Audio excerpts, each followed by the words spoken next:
Hello and welcome to the whole Kitten Caboodle with Cat, And Poodle. episode 2. And today we thought, because July is our birthday month, before we start diving into like histories of things and actually doing the real discussions, we thought we'd give you another episode to know a little bit more about us. Dive deep into the inner workings of our addled brains. So that you guys know kind of where we're coming from, like our likes. We're not really going to tell you our dislikes because we like to keep things positive here. For the most part. I mean, At least on this channel. Gay and queer means happy, so. You're right, it does. It does. But we have a series of about 20 questions with a bonus one at the end. I won't be showing up pictures or anything, but we will, in our descriptions, I'll have a lot of my responses and a lot of hers, maybe not all of them. But that way you guys can go look them up if these are things you find interesting, like our movies, the books, the songs, stuff like that. We'll have all that. We'll have all that where you guys, if y'all are interested. It may take me a minute, even when this is uploaded, to get everything in there, but I promise I will one day. We'll see what happens. July is gonna be chaotic. Yeah, it's our birthday month. We know so many other July babies, and we have a lot going on. So, all right, so let's go ahead and get started with the questions. Well, question number 1, which is very simple. What is your favorite color? Okay, I'll go first. So I definitely lean towards deeper colors or deeper jewel tones. Like I love really deep dark greens and blues and purples. But it's like I feel like I also have some. Why was I laughing? Because I'm the complete opposite. I know. That's why I started laughing. But I will feel like it's like that is just in general. But I also have like it's a little bit different for how I dress. I do tend to dress a little bit more in some like reds or maybe yellows and stuff along with those. But I feel like it's like, but in general, like definitely like just like really deep blue and a deep green and a deep purple are my favorites. While over here, I don't typically wear these colors as much as I probably should. I would like to evoke more of them in my wardrobe, but I lean more cerulean blue, electric lime green, and like the brightest yellow you can think of. He's definitely the daylight, I'm the nighttime in this friendship. And it very much works for our personalities. Oh yeah, definitely. We're the same, but we're not. We're like two sides of the same coin. I was about to say that. Yes. God damn. Oop. Censored. It's fine. We're gay. Gays cuss. We're gonna deal cuss with all it. we want. And number 2 is our favorite flowers. Okay, now my favorites. One of them, I don't know if there's I don't really know the scientific name for it. I just know kind of how I know it. So if someone knows the scientific term, if you want to put it down below, that'd be great. But one of them it's called Indian paintbrush, and I think it's a very beautiful flower. It has just a bunch of different colors in it, and it's just so it's vibrant, and I really love it. My other one is I love lilies. Any type of lilies are my favorite. While I'm over here, which I find it really fascinating that your Indian paintbrush look really pretty with my black-eyed Susans. Oh yeah, it would. Which are, black-eyed Susans are a lot like, they're either deep yellows or like deep oranges. They're like sunflowers, but instead of the petals being outwards, they're more down. Are they more like daffodil and a sunflower had a baby? Kind of, but it's like, it looks like a sunflower, but instead of the petals being poked outwards, they're facing down, like they've been folded down. Yeah. For some reason, that has all to do with How to Hang a Witch. The flower just hits home with me. And then past that, the only other flower, which I didn't write down, but the only other flower I would think of for me is a jasmine. I've always been addicted to jasmines, the smell of jasmine, because I can't do lavender, but if it's jasmine, I'm down. Number 3 is drinks. Now, I do honestly generally day to day, I do drink a lot of water, and I do like to do a lot of the like flavored water packets. But if we're just talking about like if I'm indulging myself or if there's just like I'm going out, maybe want to have a drink. Like I'm honestly a slut for mimosas. Give me a good mimosa. For brunch, it could be when if I'm ever going out to a club, which I don't do anymore because I'm old. But just I would take a mimosa if any time of day, any day of the week, any month, any of the year. And if you hand me a mimosa, I'll be happy. But then my other favorite one that I sometimes indulge in is a nice cream soda. I love those. I love a good blue cream I soda. see he loves the blue ones. I just like I can do the blue ones. Blue ones are so good, but to me, just a cream soda is just great. But when we're talking beverages for me, granted, I've had to cut one of them significantly out of my life. Mm-hmm. Actually, I had to cut both significantly out of my life. Like I honestly, those two may be my favorites. I honestly don't drink them a lot, but they are like the ones that I like will indulge in. We know how southern I really am because I am down for a good southern sweet tea. Like a little bit of tea with a sugar kind of sweet tea.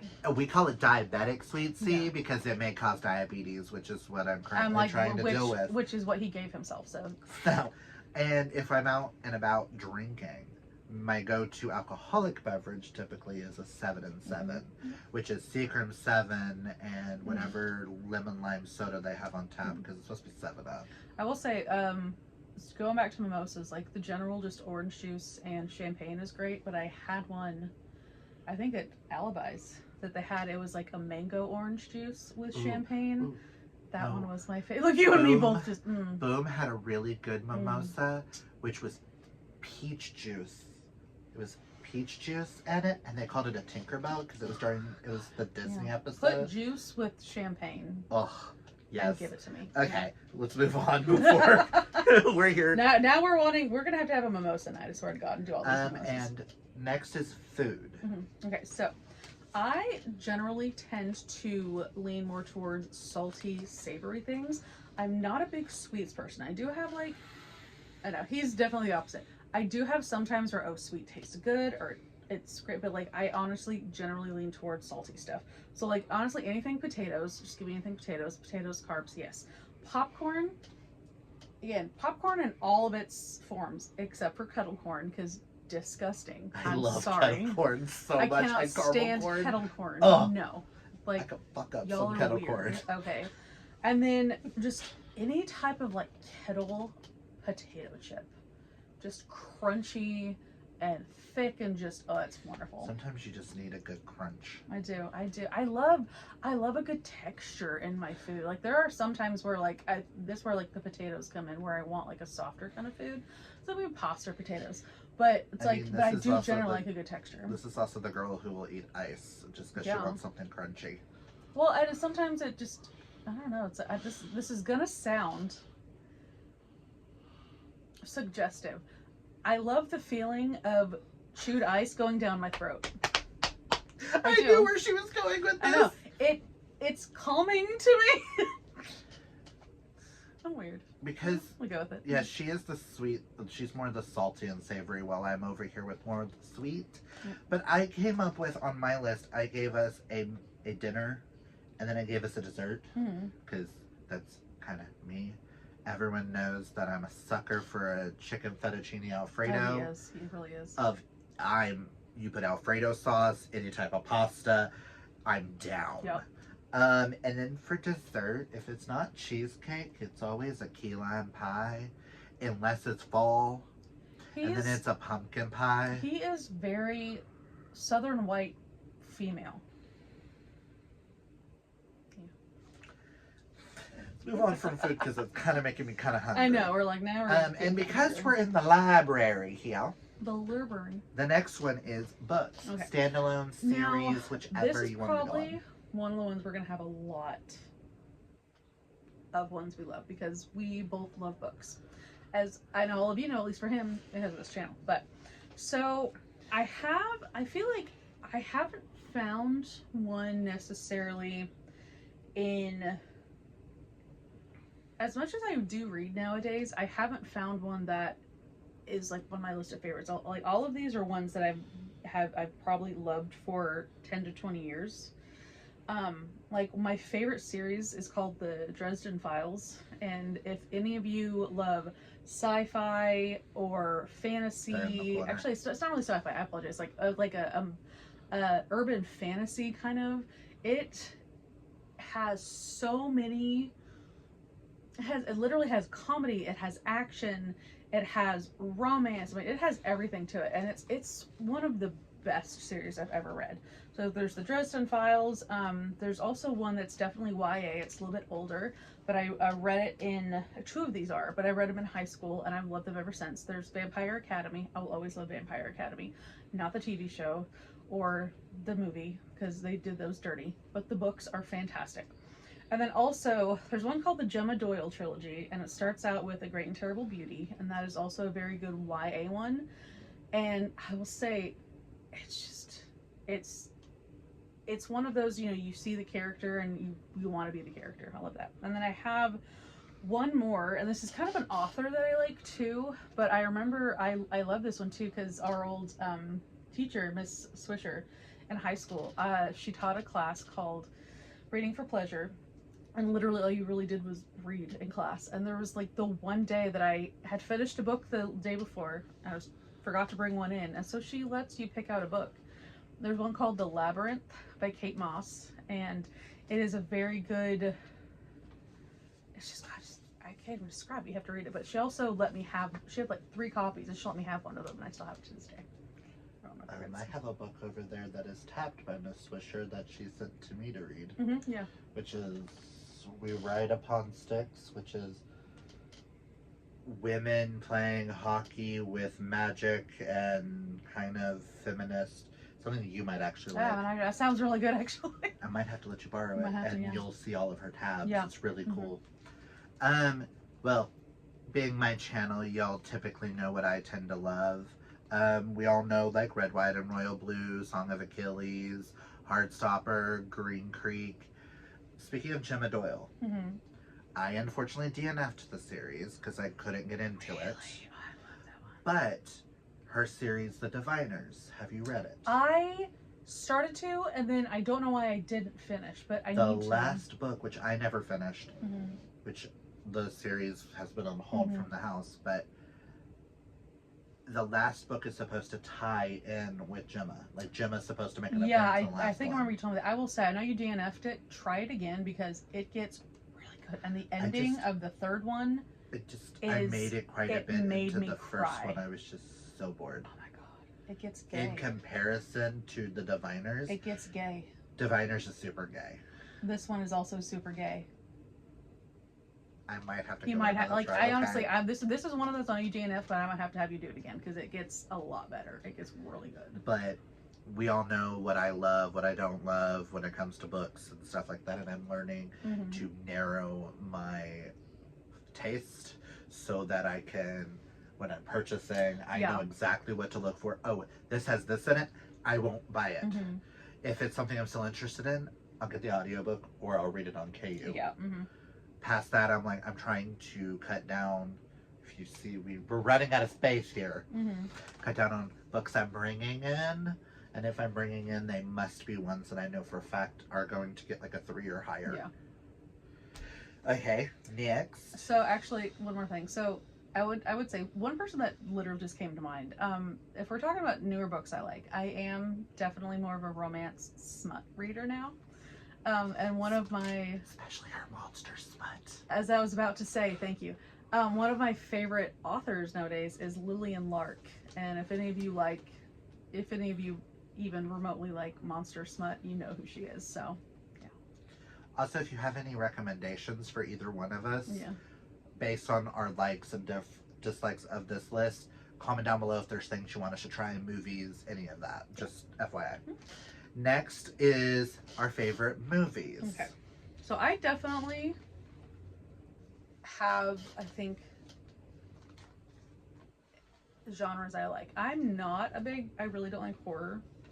I know, again, it's like we're so different but so the same. So my favorite movie of all time is Victor Victoria. It is an older movie. It does have Julie Andrews, and she plays a woman pretending to be a man pretending to be a woman. Which we will discuss in a future video what that... If y'all can find it, it's actually a really good movie. So that was my absolute favorite one. Then, I mean, others that I really love are like Hocus Pocus, Birdcage, Clue. If any of you know, it's based off the actual board game of Clue, and it is one of the funniest fucking movies, and has so many good one-liners. And God, I love it. But also, I think one of my others that is a good favorite, and I like to watch it as like a good comfort movie, is Bend It Like Beckham. Bend It Like Beckham is definitely up there. I love that one. Well, she did name some of mine and hers, being Hocus Pocus, Birdcage. I'm a huge Scream franchise person. Give me a good slasher flick. A dude's hunting you down to kill them. I just like to get lost in them because you got the dumb, stupid blonde running up the stairs.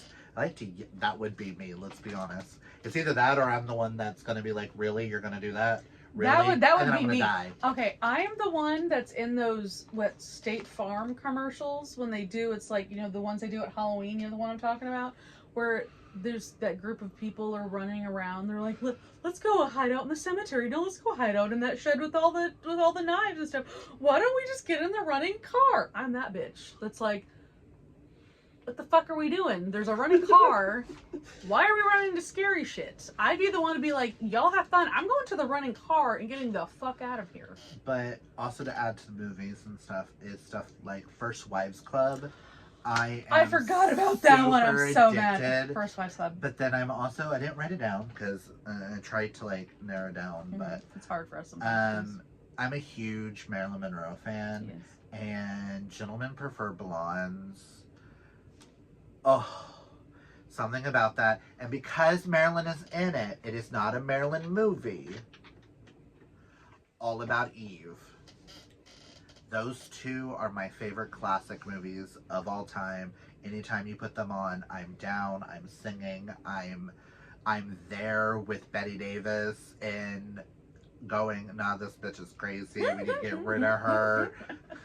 Listen. From movies, we're gonna go on to TV shows.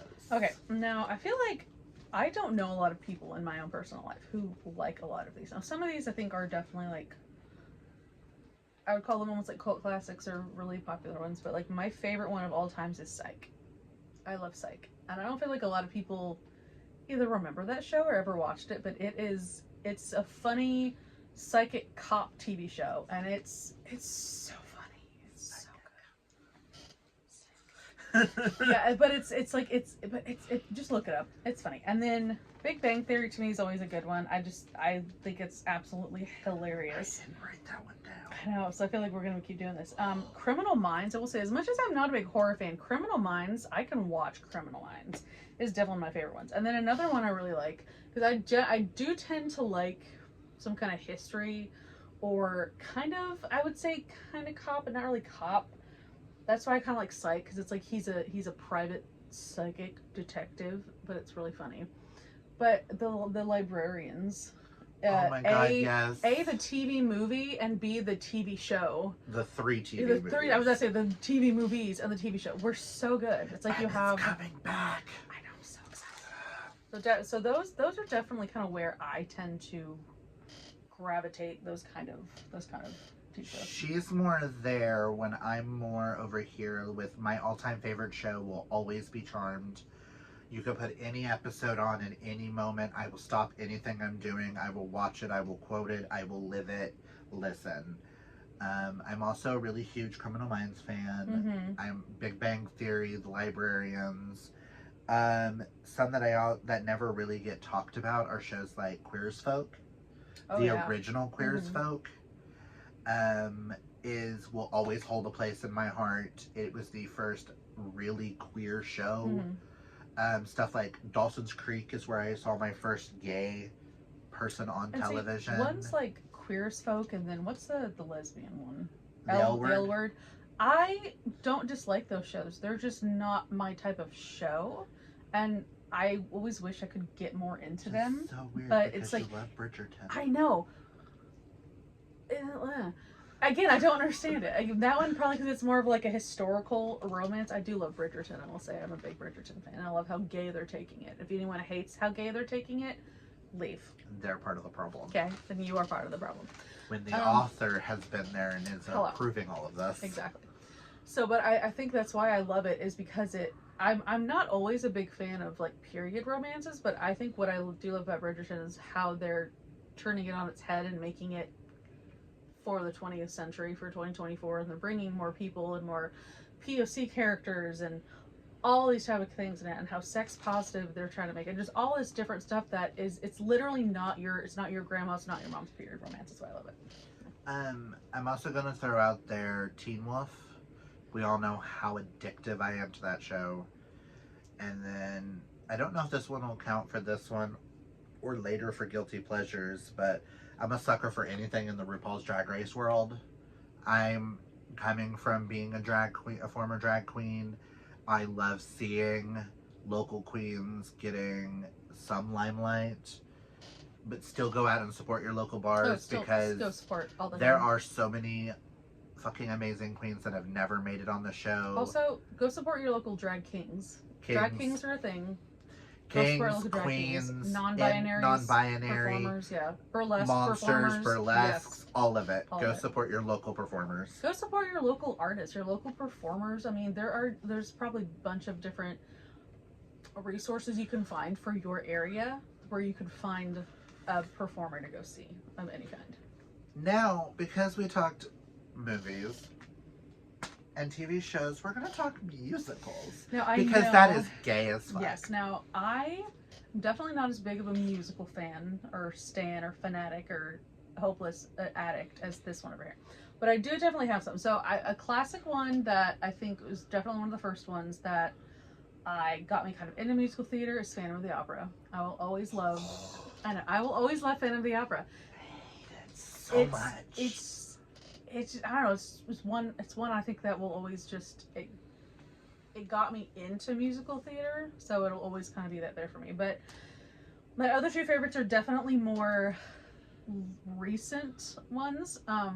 Hamilton will always, I think, be in my top because it is absolutely brilliant. Lin-Manuel Miranda is a god in the music world. We just love when is brilliant. Musical does something different. Oh, true. It's like, and it again, kind of like Bridgerton. It took. I think that's why I like Bridgerton. Now that I think about it, it reminds me of Hamilton in that way. That took and kind of twisted it on its head a little bit and made it a little bit different.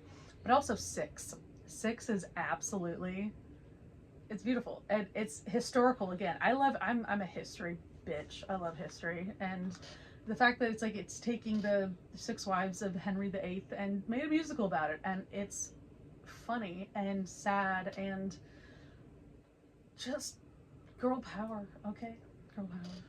So as the one over here who is the resident, I used to be what we would consider in drag the resident Broadway baby. Mm-hmm.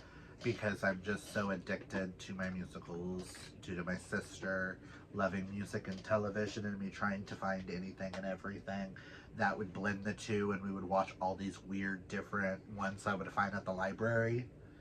And trust me, we've seen some really weird ones. There's one called like The Vampire the Musical that is horrible as hell. We tried Not everything needs to be made into a musical. We love musicals, but not everything. But when it comes to musicals for me, like when it comes to classic musicals, it's something like Funny Girl with Barbra Streisand or Gypsy starring Bette Midler. That version only. The others, because Bette Midler's queen. She is though. But like that's where I get. We stand Bette in this relationship. Or you can kind of consider it classic and new because it's the one that bridges the differences, because it does take classic tropes and twists it, and that would be Rent. Ooh, yeah. With Jonathan Larson. God Rent? rest his soul. We keep doing this. We're gonna remember things that we both love. Like Rent is still great. And then stuff like Wicked. I am such a Wicked stan. I cannot wait for the movies. I'm still kind of on Ariana Grande being in it, but the fact that Kristen Chenoweth supports it, I support it. As much as I think a lot of people are are divided on Ariana Grande, I actually think she's going to do a good job just because she does have a good voice. The fact that you might not like her music, but to me it's also the same as I don't like what's her name?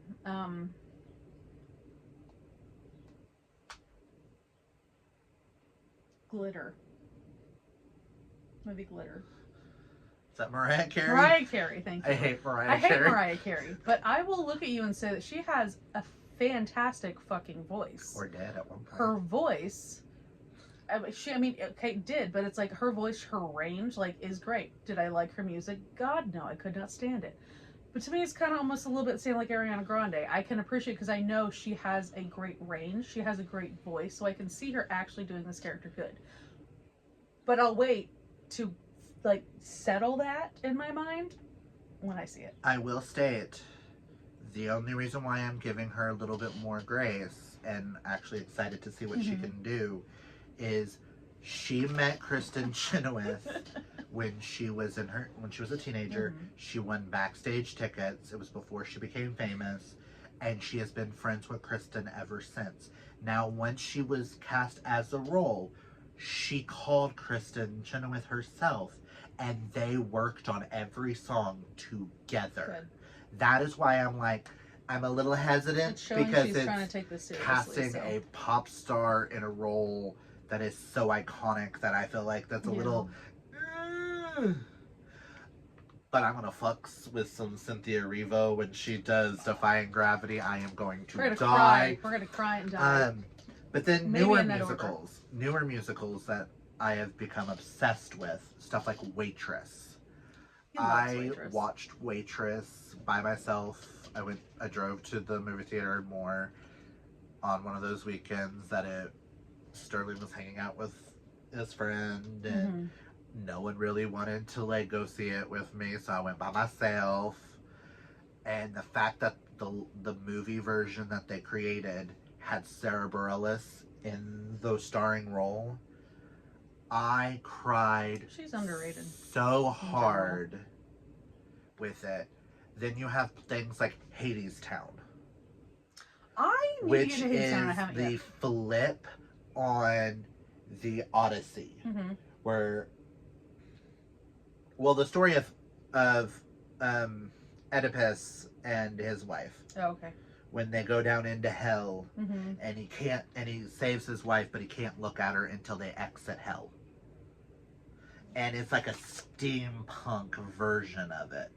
It is so. I think it's just Oedipus. Just the Oedipus story. Yeah. Yeah, just the Oedipus story.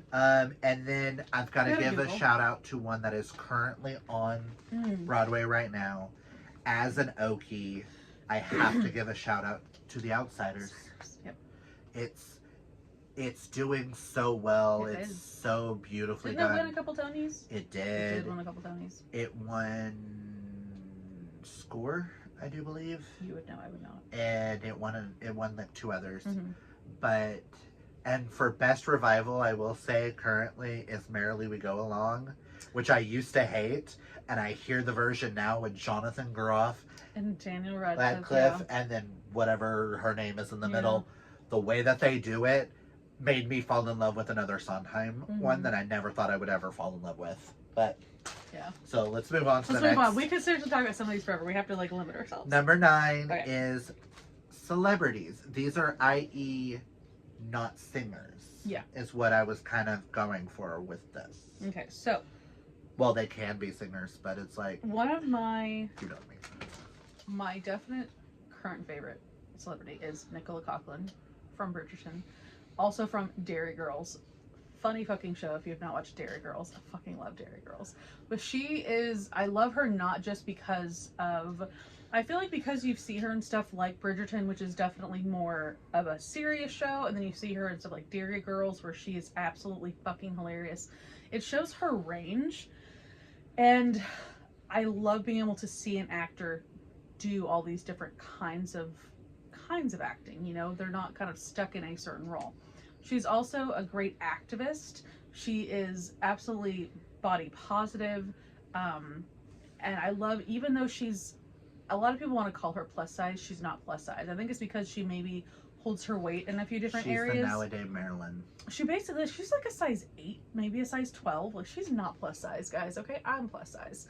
But she's considered plus size, and it's like she holds her weight in certain places that not everyone does. And I feel like that's why people think she's plus size. But she's also just one of the sweetest fucking people. And so I think she's becoming one of my favorites, kind of currently. But also, Julie Andrews, she's always been my favorite actress. I will love anything she's in. And the fact that she also plays Lady Whistledown, the voice next to Nicola Coughlan, is great. I've always loved Emma Watson, kind of the same with Nicola, is that Emma doesn't maybe necessarily act as much anymore, but she's a very good activist, like women's rights, nature. I can't think of words, but she's a big activist for a lot of things, and I love seeing all the good she's doing. Meryl fucking Streep. Never go. God, Meryl Streep. Bette Midler, also, just anything Bette Midler's in. But because I have to go gay, like, I could fucks me up some Kristen Stewart. I'm sorry. Like, modern day Kristen Stewart is hot. Okay, go ahead. So, I have a few here. Bette Midler obviously has always been my number one icon for all of drag, everything. Because you mentioned people like Meryl and Julie Andrews, that made me think of someone that I did not have written down, and that's Dame Maggie Smith. God damn Maggie. Because she is an amazing actress. For those who don't know who we're talking about, she is Minerva McGonagall in Harry Potter. Yeah. Best known for that. Boom! I've always wanted to do that. I'm a huge Nicole Byer fan. Oh yeah, you love Nicole Byer. She is such a good activist for like the queer community as an ally. Because she's like, I am practically a drag queen. I wear wigs, I wear makeup, I wear outfits, I dress up. It's the same thing. What's the difference? But then we're gonna go more males for me. I know you went more female route, but I'm gonna say one that's on both of our lists that was never mentioned by her, and that is Nathan Lane. I have Robin Williams. I am a huge Birdcage back, yeah. Well, Robin Williams, yes, but I've always related more to Nathan. I wanted to be an actor at one point, and a lot of people said that I would have more of the acting range of Nathan Lane. Oh God, I could see that. Because I wanted to be someone more like Robin, because I'm known for doing a lot of different voices, a lot of different like sounds and those kind. Cray. But everyone's like, I'm more of a... If they did a remake of Birdcage, he could be Nathan Lane's character today. Hello! Hi! Like, today. Then there's also, I'm a huge John Barrowman fan. Oh, I forgot to mention Doctor Who. When we were talking TV shows. My bad. But I'm just really sorry. John Barrowman is so amazing. He has an amazing husband. It's packing. That's beside the point. There was a live show where he walked behind him naked, and he didn't know that John was live on Instagram with his friends because they were skinny dipping in their own pool. Listen. And then there's another actor I would like to shine a light on. His name is Jordan Gonzalez. He is a trans male actor. I know him from Pretty Little Liars Original Sin. He plays one of the characters' boyfriends. He's also known for another famous show on Netflix. I don't remember.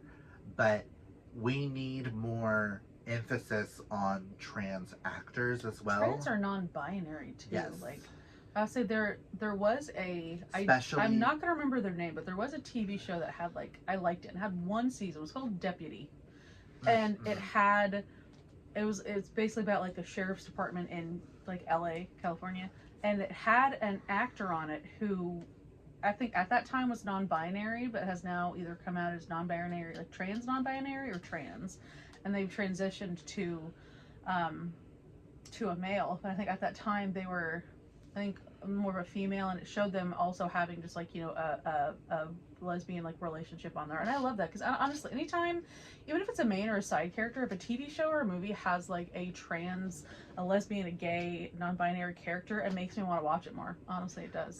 When I mean we need more emphasis on trans, we need more emphasis on trans mask. Oh yeah.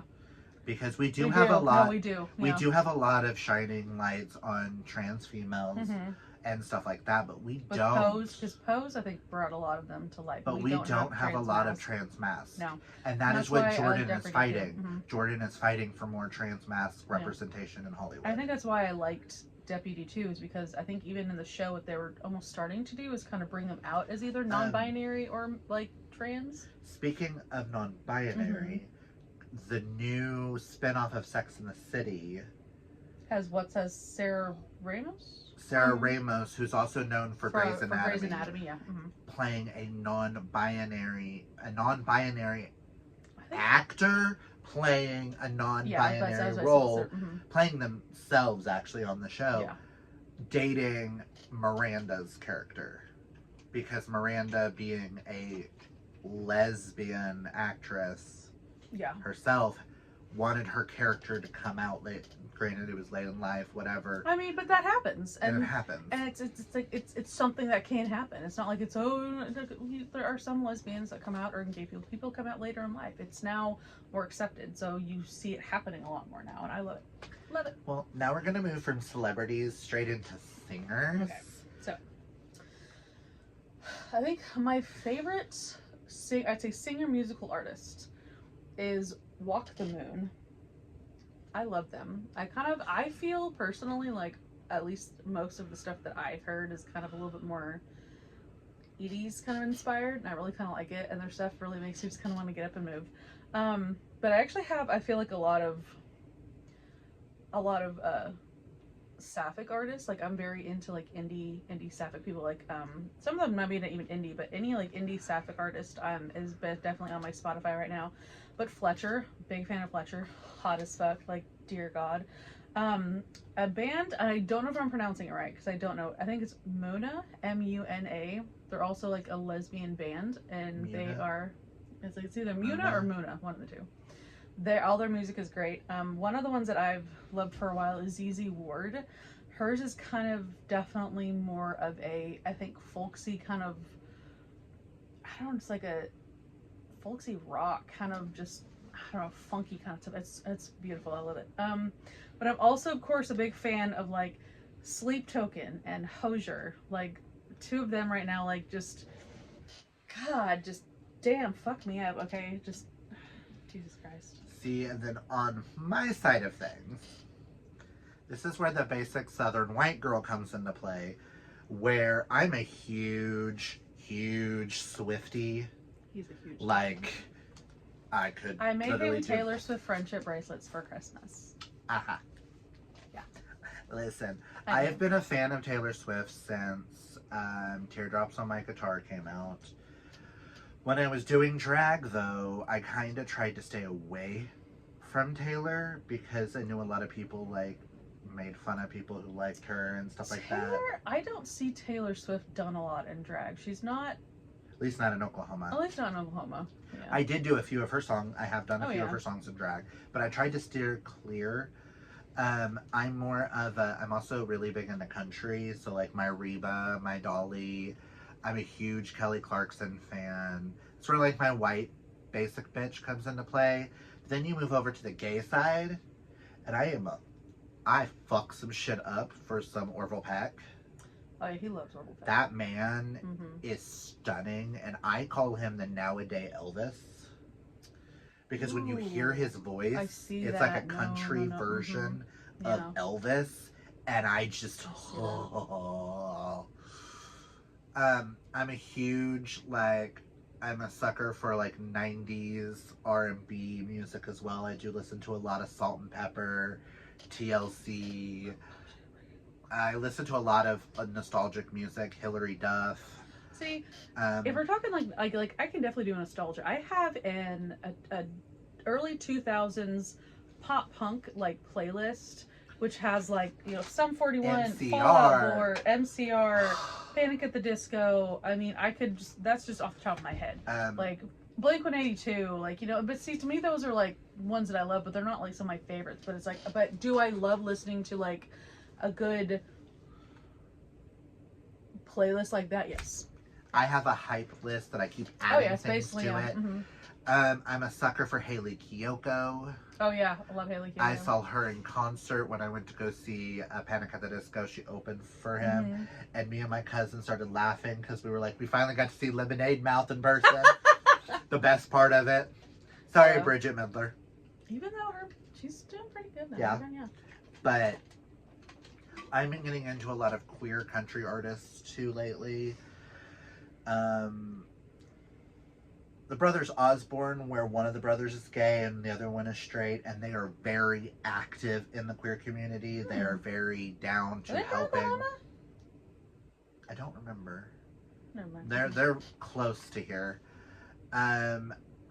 We could list singers all day long, and we could list the next category all day long, but we're gonna keep it kind of short. We're trying because we're already 40 minutes in. Yeah, we're trying. And we're only on number 11, which is songs. Songs. Okay, so kind of going back to singers, my favorite song of all times is "Shut Up and Dance with Me" by Walk the Moon. Anytime that song comes on, that is my hype song. I will dance to it. It makes me happy. It has that dopamine. That just clicked to Walk the Moon just now. Yeah. It hits that in my head. I fucking love it. So "Shut Up and Dance with Me" is my favorite. One of my favorite ones, and then I have two, and these are because I go through phases. I will definitely say in like favorite songs or songs I like to listen to the most. But two of the ones, and these are ones that I like to sing a lot if I do karaoke. But "Charlie Ain't Home" by ZZ Ward. Listen to it. It's a very sexy kind of song. It's amazing. And then "Black Velvet" by Alana Myers is one of my favorite ones. With songs, I'm giving you 2 songs only. I did one musical and one non. My current favorite song is "Let Me Drown" by Orville Peck. And it's specifically his acoustic version that he does, where he's just standing in front of the mic. It gives me chills. I want to die. I want to cry. I want to all the things. And then my favorite Broadway song of all time is "Being Alive" from Company. If I could sing any song on Broadway, it would either be "Being Alive" or "Michael in the Bathroom" from Be More Chill. But, oh my God. Question. Okay. Do we want to cut the video right here and then do a part 2? For the other 10 questions, seeing as this one's already 42 minutes. Do we want to do a second episode? Yeah. I don't know if we'll have time to film it. Yeah, we will. Because we'll film it right after this. Oh, like make a whole new video right now? Yes. Okay, that's fine. Yeah. Go ahead. But... Well, that's where we're going to cut it here. Yes, I know we said we had 21, but I'm seeing the time. Because we talk a lot. So I figured we would go ahead and cut this one here. And we would go ahead and film the other so that we can go. Yeah. But we got plans. It's Pride Month still, y'all. Yes. So we're just gonna be gay. If you like any of these, gay picnic. Hit your thumbs up. Let us know. This will give us another month. Yeah, there we go. We'll put part 2 in August. This one will go up July 15th. Next one will be August 15th. It's almost our birthdays when this is coming out. Oh my God. Yeah. 5 days till mine and then 7 days to yours. Yes. Oh my God. So that's all we got for you guys. We'll see y'all in the next clip in like a couple of seconds for us. And we will look the same. Hey! Bye! Bye.